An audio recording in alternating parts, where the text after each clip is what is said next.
नमस्कार। The truth के इस अंक में मैं प्रीति पांडे अपने सभी दर्शकों का बहुत स्वागत करती हूँ। दोस्तों, बिहार से एक ऐसी तस्वीर सामने आई जो जमकर सोशल मीडिया पर सुर्खियां बन रही हैं। हम बात कर रहे हैं बिहार के मुख्यमंत्री नीतीश कुमार की, जो एक स्पोर्ट्स इवेंट में गए जहां राष्ट्रगान बजाया गया। उस दरमियान उनकी जो कुछ हरकतें रहीं वो कैमरे में कैद हो गई और अब चर्चा का विषय बनी हुई हैं। लोग इसे राष्ट्रगान के अपमान के रूप में देख रहे हैं।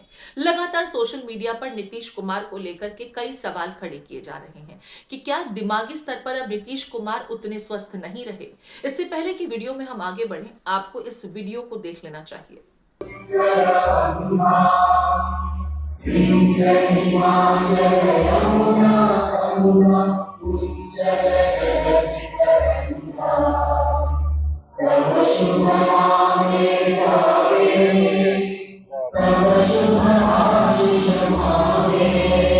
इस वीडियो में 17वें सेकंड में नीतीश कुमार जब राष्ट्रगान बजाया जा रहा है, गाया जा रहा है, उस दरमियान अपने साथ खड़े दीपक कुमार को छेड़ते हैं। दीपक कुमार उन्हें कैमरे की ओर इशारा भी करते हैं कि राष्ट्रगान बज रहा है, आप ध्यान राष्ट्रगान पर दें। बावजूद इसके नीतीश कुमार की भावभंगिमा कतई राष्ट्रगान के प्रति रिस्पेक्ट की नजर नहीं आती। ऐसा नहीं लग रहा है कि वो राष्ट्रगान को जरा भी तवज्जो दे रहे हैं या उसकी अहमियता समझते हैं। नीतीश कुमार की भावभंगिमा किसी छोटे बच्चे की तरह है, जिसे ये मालूम ही नहीं कि राष्ट्रगान के प्रति किस तरीके का समर्पण होना चाहिए और उस वक्त आपकी भावभंगिमा किस तरह की होनी चाहिए। बस क्या था, नीतीश कुमार की ये गलती हुई नहीं, विपक्षी खेमे ने इस गलती को लपक लिया और मुद्दा भी बना दिया। विधानसभा के बाहर जबरदस्त तरीके से आज आरजेडी खेमे ने हंगामा किया, प्रदर्शन किया। आप तेजस्वी यादव को सुनिए। राबड़ी देवी की अगुवाई में आज तमाम आरजेडी के विधायक और पार्षद सभी इकट्ठा हुए और नीतीश कुमार के इस्तीफे की मांग करने लगे। जरा गौर फरमा लीजिए।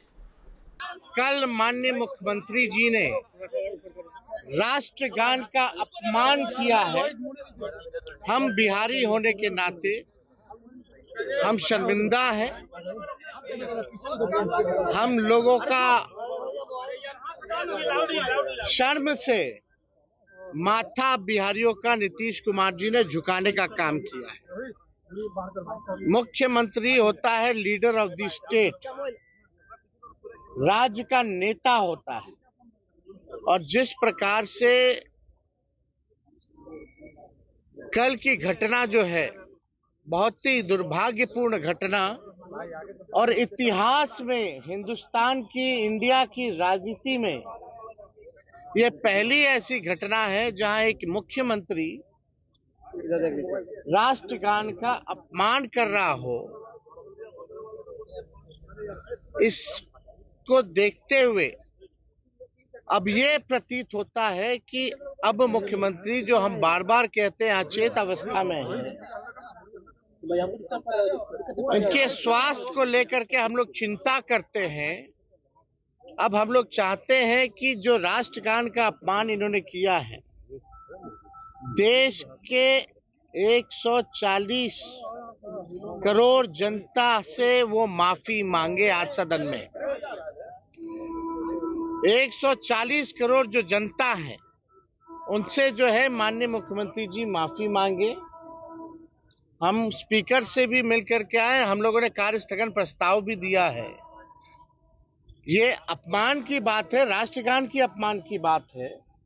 सारे कार्य को दूर करके आज जो है इस पे बहस होनी चाहिए कि आखिर कल जो है काला दिन के रूप में हम लोग देखने का काम करते हैं।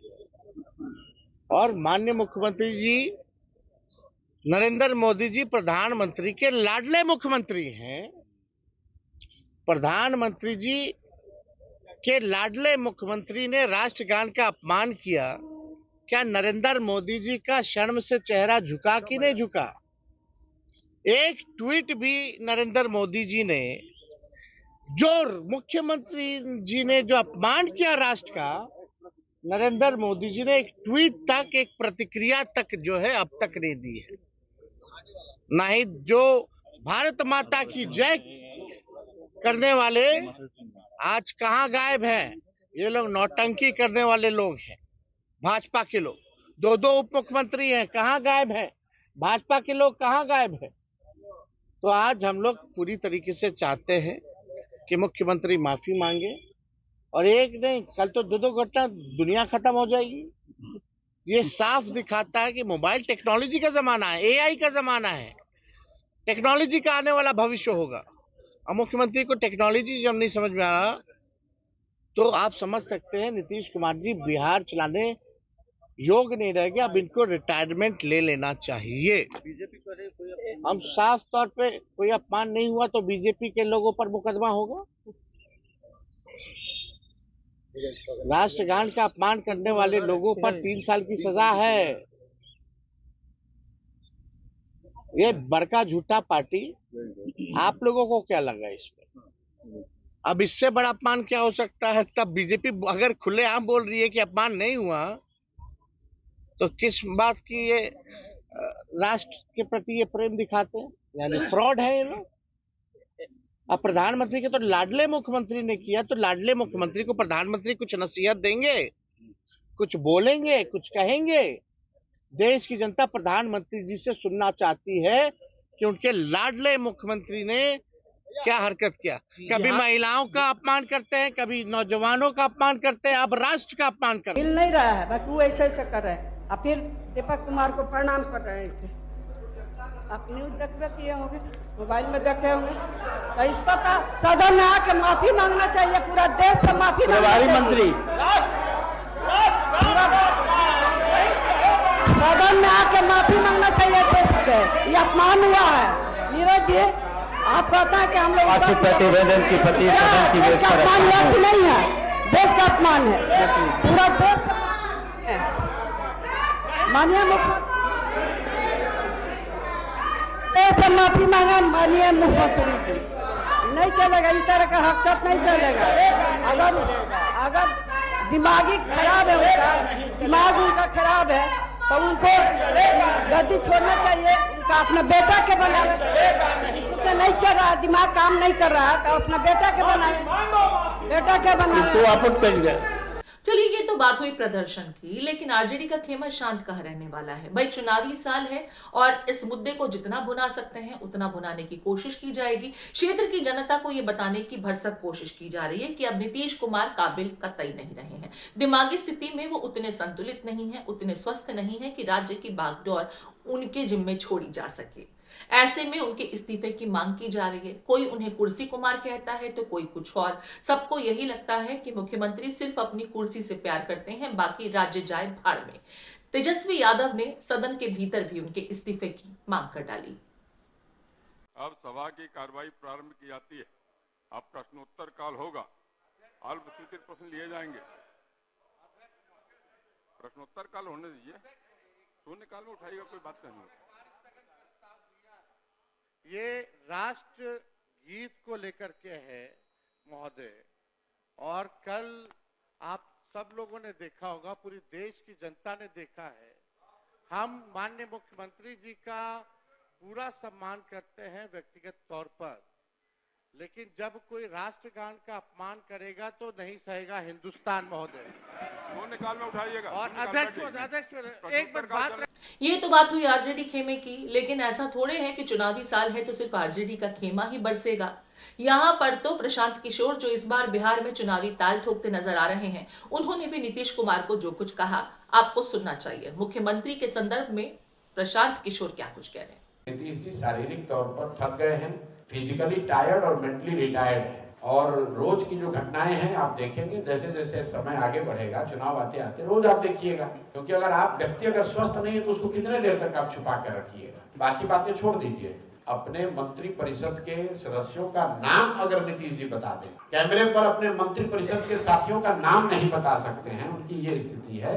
और उनके भरोसे पूरा बिहार छोड़ा हुआ है, और इसके लिए नीतीश कुमार से ज्यादा कहीं न कहीं भाजपा वाले दोषी हैं। मान लीजिए कि आपको हमको पता हो ना हो, भाजपा के लोगों को तो पता है। क्या आपको लगता है कि गृह मंत्री प्रधानमंत्री को ये पता नहीं कि नीतीश कुमार की मानसिक हालत क्या है? इसके बावजूद सिर्फ वोट के लिए या कुछ सांसदों के समर्थन के लिए पूरे बिहार को उन्होंने एक तरीके से हाशिए पर छोड़ रखा है।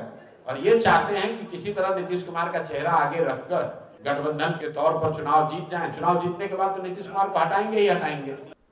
देखिए, नीतीश कुमार ये कोई पहला मौका नहीं है कि अपनी किसी करनी की वजह से सुर्खियों में है। कभी सदन में उनके अजीबोगरीब अनर्गल बयान विवाद का विषय बन जाते हैं, तो कभी उनकी कोई टिप्पणी ये सोचने पर मजबूर करती है कि मुख्यमंत्री क्या वाकई दिमाग से सोचते भी हैं या वाकई आज की तारीख में उनकी दिमागी स्थिति किसी बच्चे से ज्यादा नहीं है।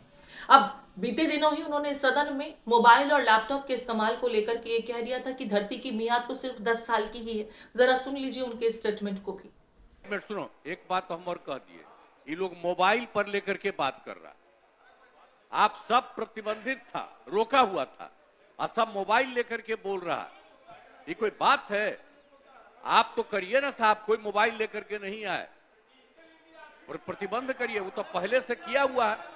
तो काहे करिए चल रहा है, ये 5-6 साल से शुरू हुआ, और इसके बाद तो 10 साल नहीं, उसके पहले ही धरती खत्म हो जाएगा। ये तो है, ये सब उसी को देखेगा। अरे भाई, उसके अलावे आप अलग तरह से बोलिए, फालतू बात है वो।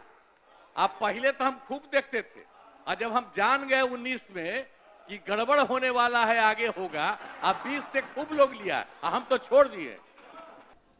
देखिए, जेडीयू ने अभी तक नीतीश कुमार के बेटे निशांत को ऑफिशियली पार्टी का मेन फेस प्रोजेक्ट नहीं किया है।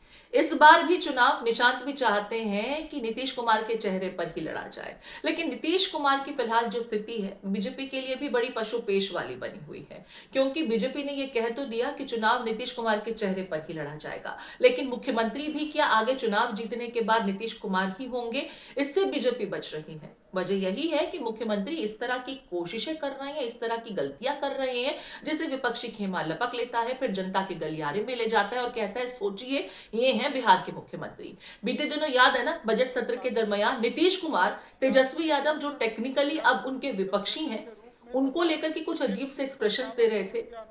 बहुत सोशल मीडिया पर जमकर वो वीडियो भी वायरल हुआ था कि कहीं नीतीश कुमार आरजेडी के खेमे में वापसी तो नहीं करने वाले, उनका इरादा तो नहीं बदल रहा है।